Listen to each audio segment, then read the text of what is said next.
Well, it's official. Kel'el Ware declares for the NBA draft, and he'll be leaving the Indiana Hoosiers. So we're left asking, what's next? You are Locked On Hoosiers, your daily podcast on the Indiana Hoosiers. Part of the Locked On Podcast Network, your team every day.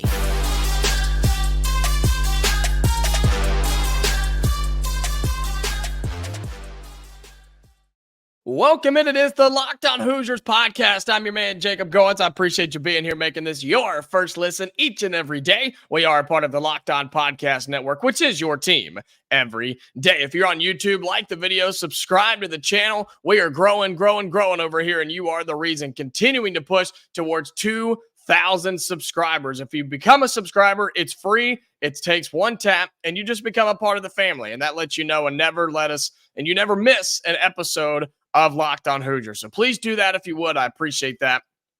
And if you're on audio, you can subscribe on your platforms. You can turn on notifications so you never miss us either. And a reminder that we are free and available wherever you get your podcast. Well, it is official, and we knew it was coming. We've been waiting on it. We had a slim chance of hope, or a sliver of hope, if you will, that it wouldn't happen.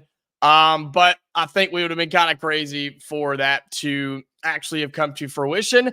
Kel'el Ware has declared for the NBA draft, and he has announced that he will forego the rest of his eligibility, and he will move on to the NBA. And look, we're going to talk about this today. We're going to talk about what Kel'el Ware did here, what he meant to this program, what would have happened if we did not have Kel'el Ware this year, because it would have been bad, and where we go from here. Yes, we'll talk about that for this Indiana squad. Plus, we'll take a look at the current roster for Indiana right now as well. They've got some recruits on campus, got some transfer portal guys that are planning visits here, so that's exciting. That's good news, right? But the roster as of right now, man, it is not competitive by any means. So we'll talk about that. And then want to talk about some other coaching news around college basketball and how that affects Indiana. And most importantly, a big name in the Bluegrass State. We'll have all that for you today on Locked On Hoosiers. But Kel'el Ware does declare for the NBA draft. He is foregoing the rest of his college career, and he will head to the NBA. And look, can you blame the guy? I mean, in this sophomore year, as a sophomore in college basketball, averaged almost 16 points a game, 10 rebounds a game. He averaged a double-double with 2 blocks per game as well. He shot 50, you could round up and say 59% from the field, 42% from 3, and 63% from the free throw line. He was second team all Big Ten and third team by the media, and third team by the coaches. And you start looking at what he did for this Indiana team. We'll talk about where he's projected in just a minute, but look at what he did for us this year. Man, if we didn't have Kel'el Ware, oh my gosh. If we had just any other average center thrown in there, a non-7-foot defensive guy that was a menace in the paint and was dominant and just had the touch, right, of an angel with the basketball in his hands, like, I know this season didn't go the way we wanted it to, but imagine if you didn't have him. How many more losses would this team have taken if they didn't have Kel'el Ware, a guy that gave you a double-double every time he stepped on the floor? Like, it would have been nasty. It would have been bad, really, really bad. You would have, I think half of your wins probably would have been gone. And I'm not joking when I say that. I truly believe that he was worth that much to this team and to this program. And while we hate to see him go, right, obviously this team could use him again next year. And I do think there are things he could continue to get better on at the college level before going to the NBA.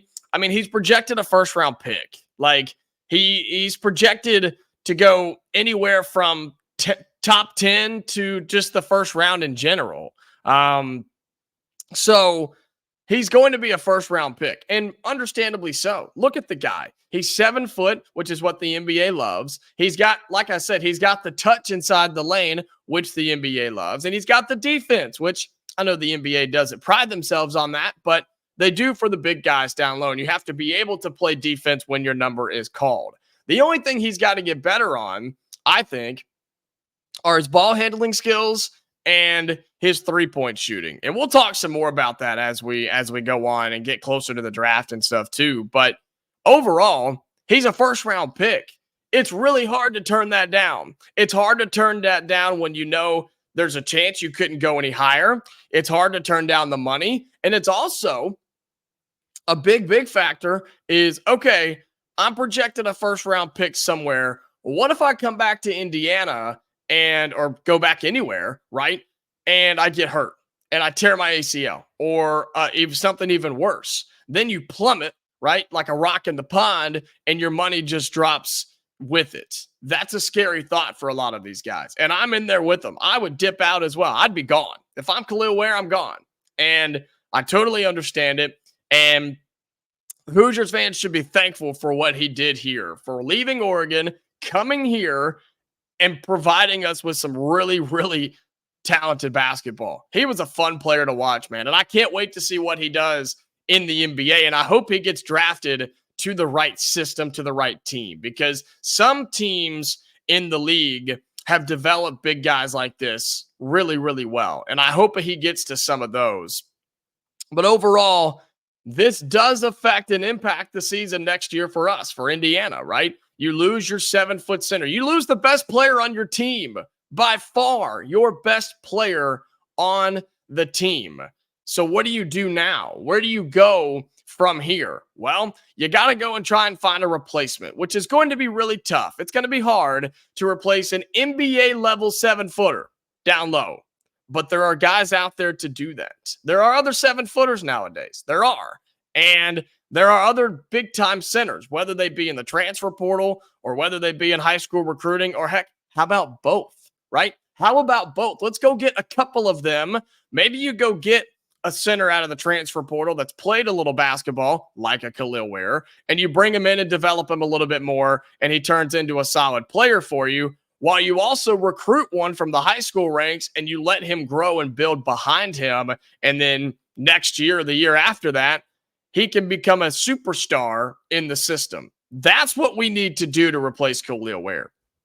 You can't replace him with one guy, plug and chug, and say, here we go. That's just not going to work. With how good he was and how impactful he was, one player is not going to replace Kel'el Ware. But look, we wish him nothing but the best. I'm excited to see where he gets drafted, and I'm excited to follow along his NBA career. That's another Hoosier that's going to be in the Indiana program. And not to mention what this says about, look, Mike Woodson and this coaching staff, they've put another guy in the league. I know we may not all agree with him at times, but that's another guy that they've put in the league on the resume of Indiana and Mike Woodson.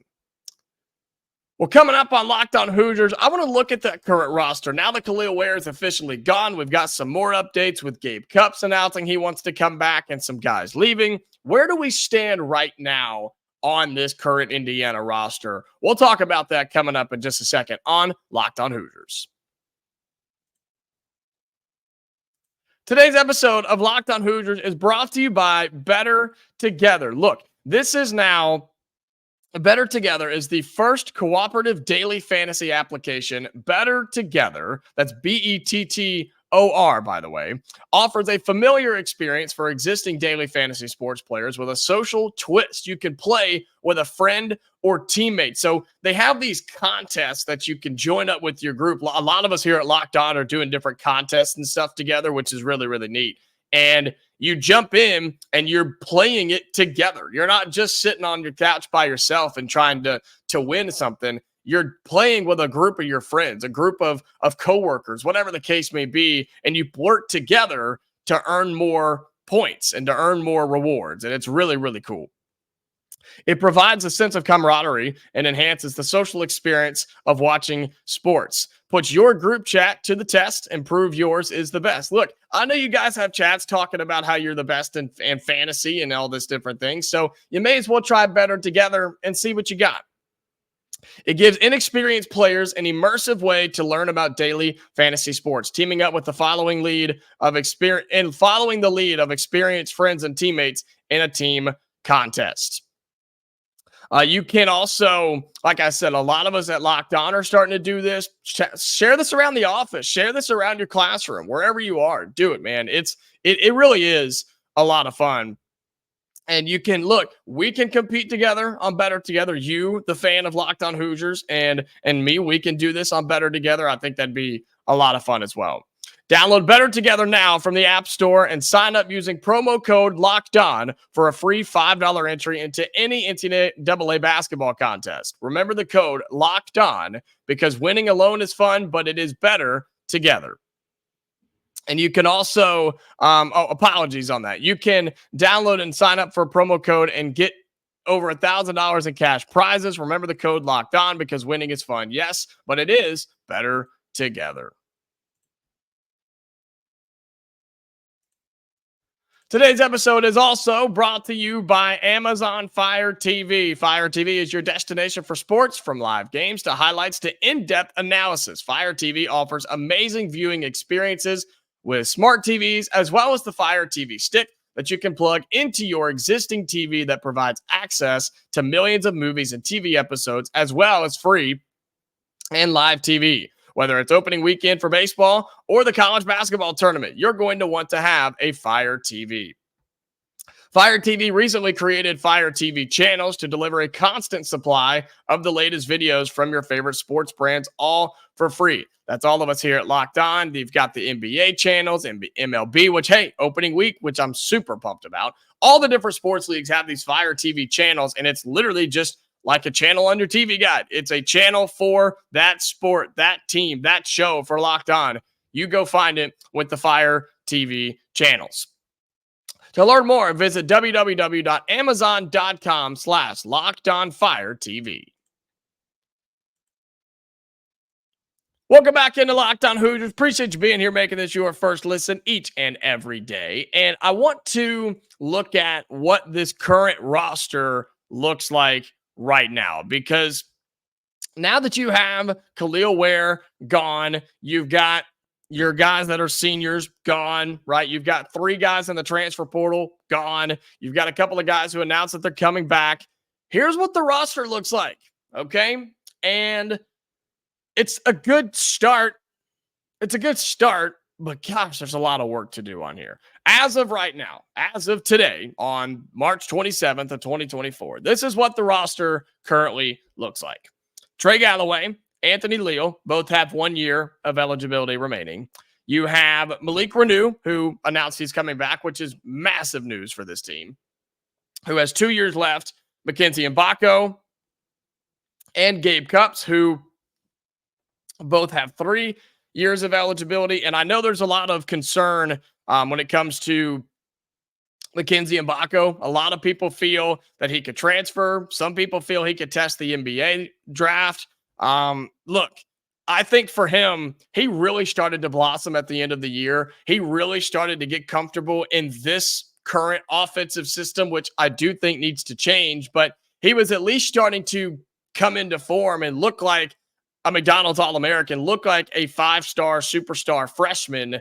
I hope he stays, and I think he will. I do, and I think he needs it. I really do think he needs it to where he can continue to develop, especially on the defensive end of the floor, where a lot of times he was a liability. He got better there too. Believe me, he got a lot better there too. But man, his shot was starting to come into form. He actually had some confidence as well, which is a big time thing for a player like him, where he was putting the ball on the floor. He was getting to the basket. He was getting fouled, getting to the free throw line, moving the ball around, making the right passes. Like, he really started to do those things down the stretch. So I hope he hangs around and continues to grow, because he's going to be a really, really good player.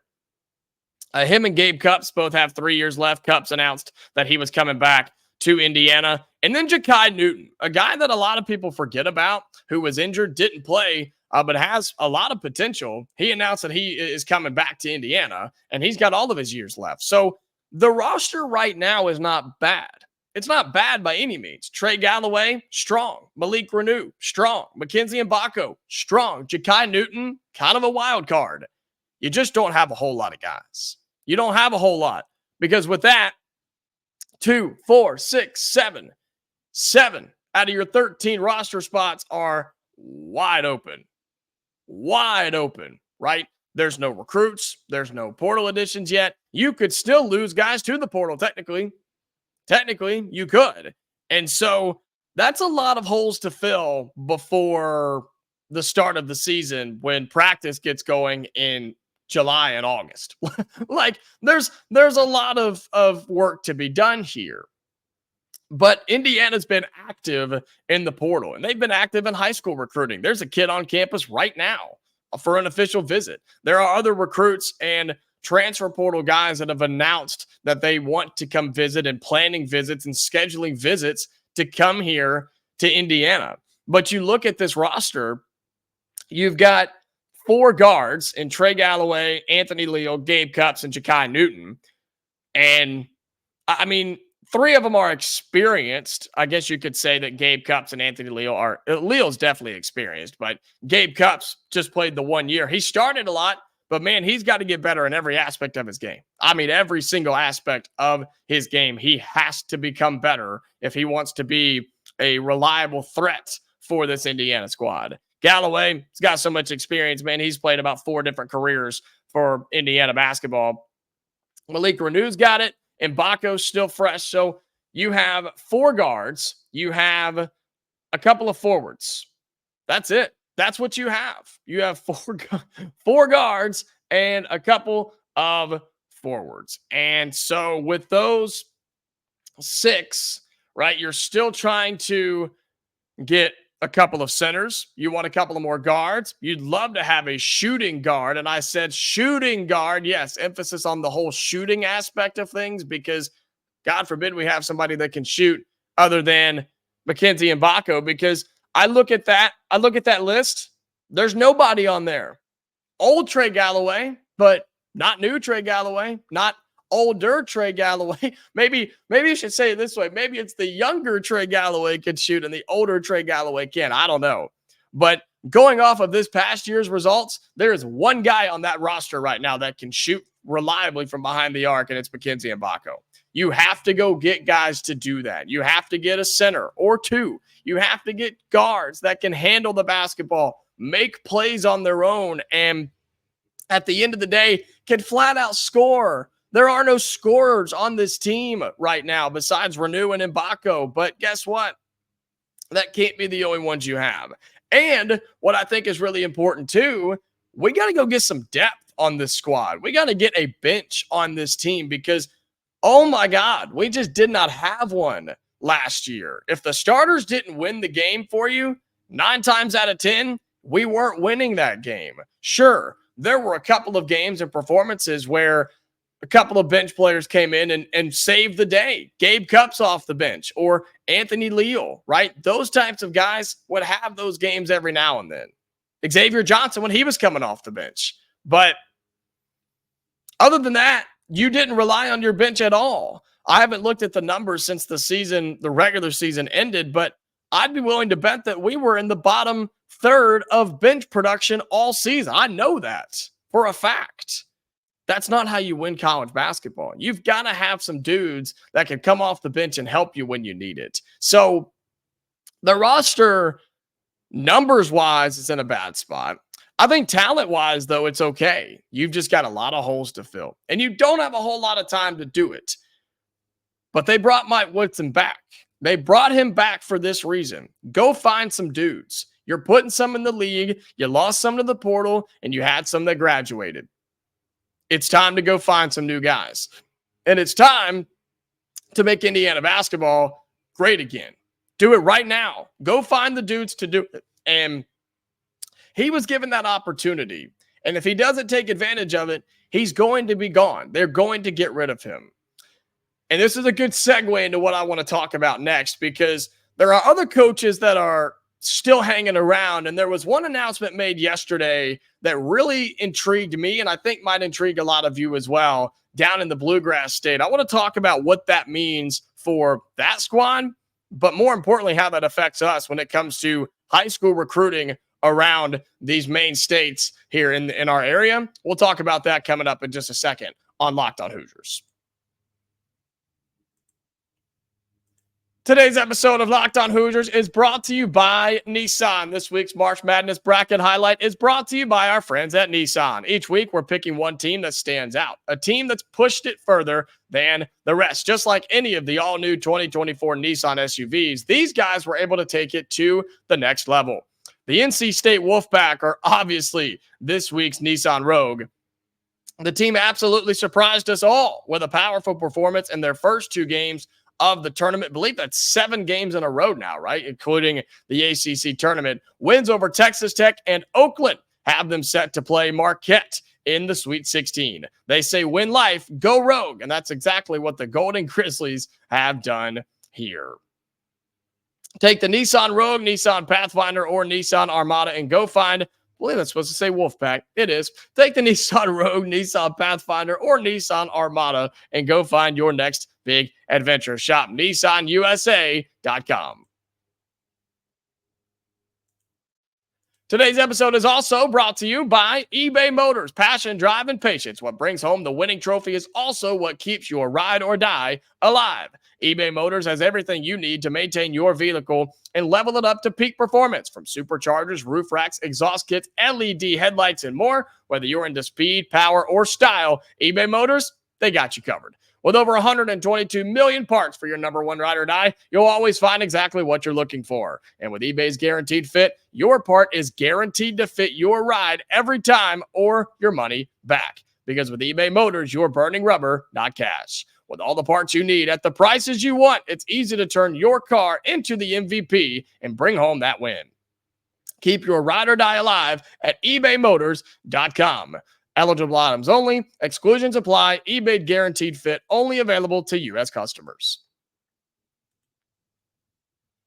Final segment here on Locked On Hoosiers. Appreciate you being here. Shout out to the everydayers, those of you that are here every single day. Be sure you like the video, subscribe to the channel on YouTube as well. There was some news down in the state of Kentucky in the town of Lexington yesterday that really caught me. I don't know how to say it caught me off guard, but it is surprising that this guy continues to save his job.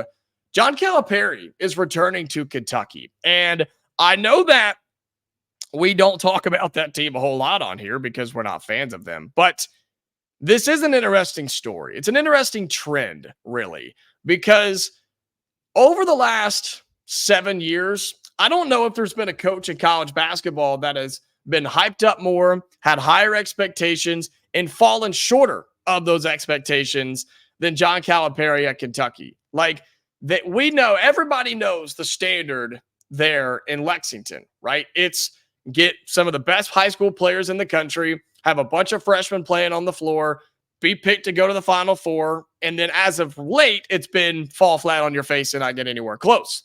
Well, that happened again this year. The Cats just lost to Oakland in the first round of the tournament. And in their yearly meeting with John Calipari and the athletic director at Kentucky, I guess everything went fine, and they announced that he'll return for his 16th season in Lexington. But I ask you this question. How does that affect Indiana?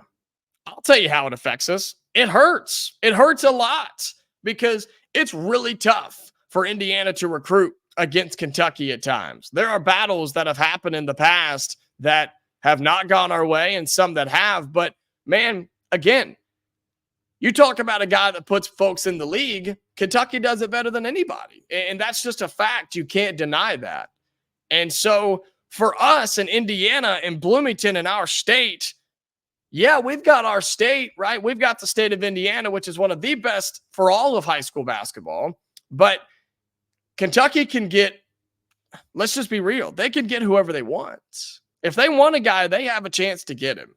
And we have to find a way to overcome that. It would be a lot easier if he didn't exist there anymore, right? If John Calipari wasn't at Kentucky. But I'm curious to what his reputation on the trail is right now. Because a lot of these kids, they still want to win. They still want to compete for championships. And Kentucky's not doing that. They're not competing for championships right now. They're still a good team and a high-level program in the SEC. But they are not making runs in the tournament and winning national championships. They have won in the last 12 years under John Calipari. It was all the way back in 2012, right? And I wonder if guys are starting to realize, okay, he's coaching on thin ice. I really thought this may have been the year. After they lost to Oakland, I really thought this may have been it for him, but he's back for another year. And look, he recruits better than most. Better than most. He doesn't win better than most, but he also puts them in the league better than most. So in our terms, yeah, it makes it a lot more difficult and a lot tougher to recruit against him. But our pitch has to be turn it back on him. How much longer is he going to be there? Do you really want to go somewhere that's not winning a whole lot? Sure, they're putting guys in the league, but is that what they care about? Is that all they care about? They don't want you to get better. They don't want you to win. They don't want you to NIL or whatever the process or case may be. You have to find a way to turn it back on them. And it absolutely hurts. It is not easy by any means to try and recruit against Kentucky and John Calipari, but I really am shocked that he got his job back. I mean, at what point do you say enough's enough? At what point do you say this era is over? We've got to move on. We've seen other big programs do it. It's not an easy decision. I would love to see it because, well, yeah, I would. I'd love to see it. I think it'd be good for us if he was no longer in Lexington. I just thought that was interesting. I wanted to mention that in the final segment here because it is hard for us to recruit against that. And it's been a lot of fun competing against him. And we'll see if he's still the coach when we get back together in a couple of years, when Indiana, Kentucky, they rekindle that fire, if you will, with the rivalry as we'll be playing them in just a couple of years. Well, that's going to do it for today's episode of Locked On Hoosiers. Thank you so much for being here. Like the video, subscribe to the channel on YouTube. If you're on audio, subscribe there. Turn on notifications so you never miss an episode. And we will have another episode going up tomorrow. So until then, Hoosier fans, stay safe, and I'll talk to you later.